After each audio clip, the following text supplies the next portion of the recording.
I guess I have a feeling of considerable satisfaction that an idea that, you know, occurred a couple years ago about building a creative team and having all the creative instigators kind of participate together from the get-go, meaning the composer, the poet, and the choreographer, director.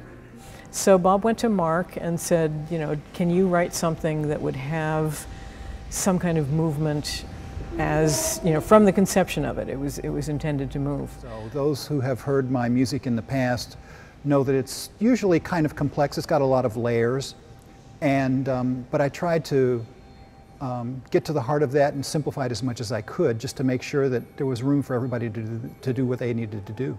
I love moving a lot of bodies through space. I really love what I can do kind of architecturally when you have however many there are, 55 or 60 bodies in space. So I get excited when I get to work with really large groups. So when I first heard about it, that was the thing that I got most excited about. There were several planning meetings once we had Erika on board, between Bob and Barbara and Erika and Denise and I, about sort of how we wanted the story to actually look before I wrote any notes.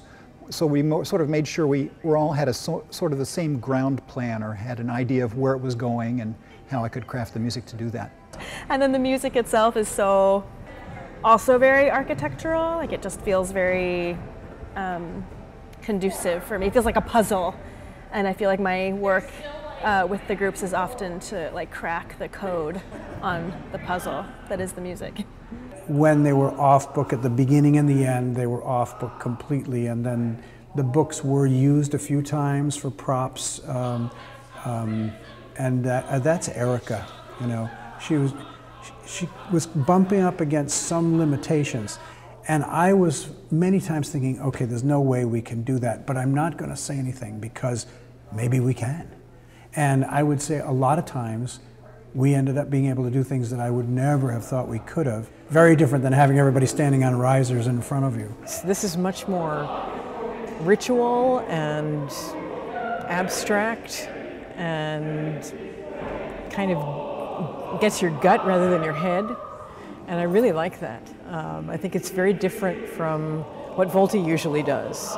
Volti's music tends to be quite cerebral and quite intellectually challenging, musically challenging, and this is still tricky, difficult music, but it really, adding the movement to it, really adds an emotional element.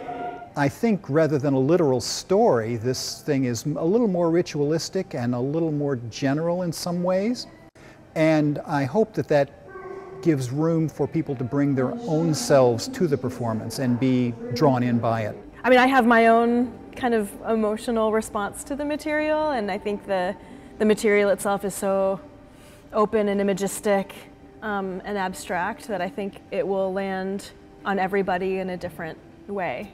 I think Volti has been changed forever by this experience. I'm eager to see what that change brings. The word synergy has been used so much, you know, but I really think this is a good example of it, because it was that creative team of those 5 people and then the 2 choirs, and it really did seem like everybody's energy created something that was larger than its sum, you know. It was amazing. It's awesome. Thank you for coming. Thank you so much for coming. Really, really